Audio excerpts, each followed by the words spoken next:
Hey guys, Nomadic Tips here. Today we're going to talk about the red power of God, Daichi Tengri, and also additionally talk about the whole aspect of Tengrism and what it is. Tengri is the principal deity of a phenomenon of gods believed to control both human life and natural phenomenon on earth by early Mongolic and Turkish people. Tengrism, on the other hand, also known as Tengrism, is a Central Asian shamanistic religion.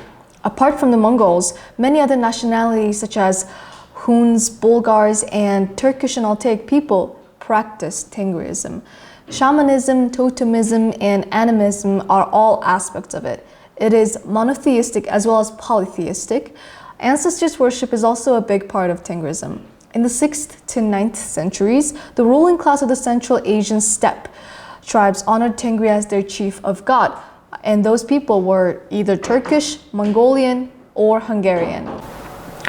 When the Okur Khagans declared Manichaeism the state religion in the 8th century, it lost its significance. The Huns and early Bulgars introduced Tengri worship into Eastern Europe.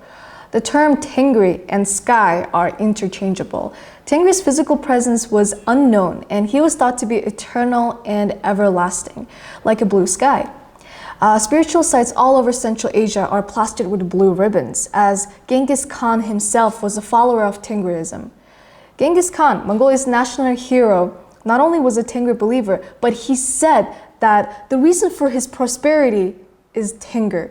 He said that he did not achieve his greatness as a result of his courage and strength only. Because of his passion and love for Tengri, he rose to greatness. That's what he said. Due to Tengri's strength, he was able to beat his adversaries, and he firmly believes that he did not just do all of that because of himself. There was a bigger, higher power than that. There are several creation myths associated with the Mongols. In the earliest, a Buddhist deity named Lama is credited with creating the earth. There was only water at the beginning of recorded history, and Lama descended from the heavens, carrying an iron rod with which he began to stir it.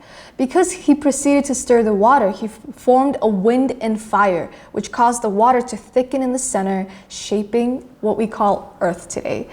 A Lama named Udan is also credited with the development of heaven and earth in another version. Udan began by splitting the world from the heavens, then dividing both heaven and earth into 9 stories and forming 9 rivers. So that is one of the stories that many Mongolians like to talk about.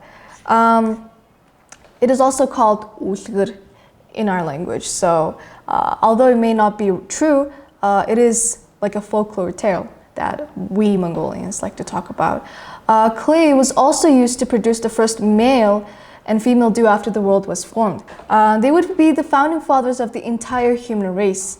In another case, the planet started as an agitating gas that became increasingly warm and humid, eventually resulting in heavy rain that formed the oceans. Dust and sand arose to the surface, creating what we call Earth.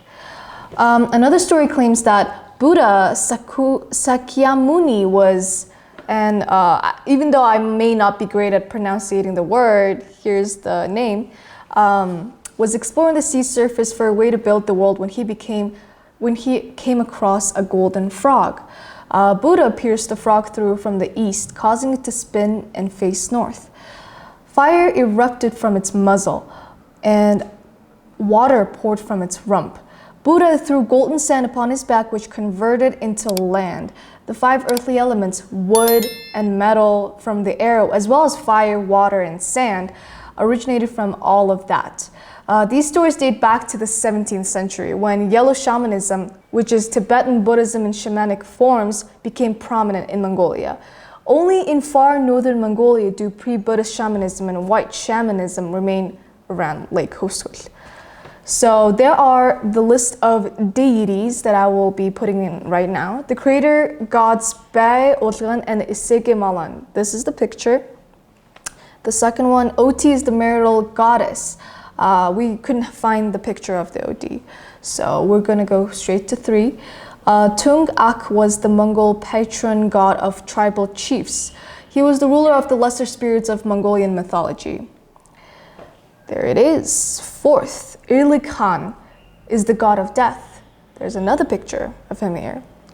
During fighting campaigns, like another interesting fact, during fighting campaigns, enemy soldiers were often sacrificed to Daichi Tengri, the red god of war. So there you go.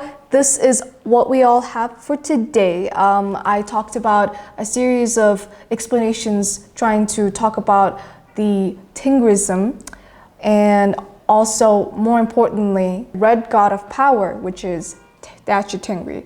So if you really want to know more about the whole context of this, please check our website, nomadictips.com, because I wrote an article there that talks more explicitly in it. So yes, and thank you guys so much for watching this video. Please like and subscribe, and we'll see you next time. Goodbye.